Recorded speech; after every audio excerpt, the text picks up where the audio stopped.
guys, Ashley here. I hope you're keeping well. So today I'd like to speak to you about pride. What is pride?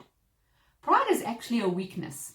It's a defense mechanism that people build up after past mistakes, failures, or hurts. They build up this over-exaggerated opinion of themselves and they project that out into the world. They lift themselves up in order to bring others down. They compare themselves to others in order to make themselves seem superior somehow.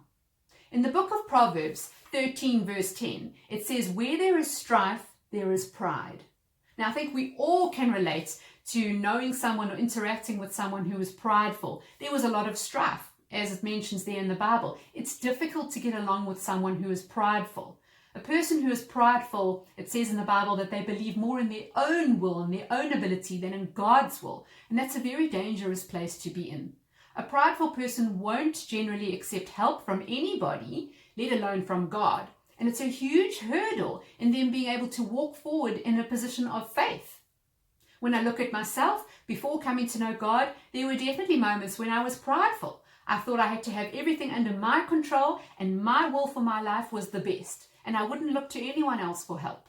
But since coming to know God, I've learned that God's will for my life is ultimately always going to be the best. If we look at an example in the Bible of someone who was prideful and ultimately that saw their destruction, was a man named Haman in the book of Esther. Now Haman was this highly accomplished man. He was very close to the king, well respected. He held a high position of authority. And in the kingdom, Haman instructed everyone to bow down to him. Now Esther's uncle Mordecai was a great man of God and he refused to bow down to anyone but God. So naturally, Mordecai would not bow down to Haman. Now despite having all the people in the kingdom bowing down to him, Haman got really upset and he even began to sulk because one man, Mordecai, would not bow down to him. That's pride. Ultimately, Haman ended up losing his life. He had tried to implement a plan to destroy the entire nation of Israel just to get back at Mordecai.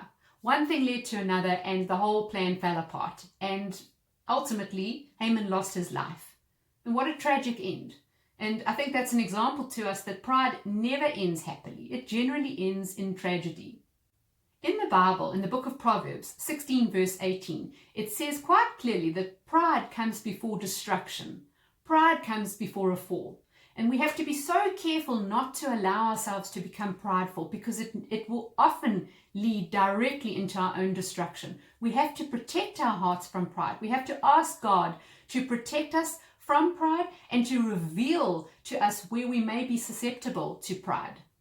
Remember, everything we do is always for God's glory. There's nothing wrong with being happy and confident in a certain talent or gift that He's given to us and to celebrate that. It's an awesome, awesome thing to achieve greatness and to achieve success because of what God has placed within us. But we need to ask God to keep us mindful so that we don't slip into that area of pride. I love you guys. I'm praying for you. God bless you. Bye.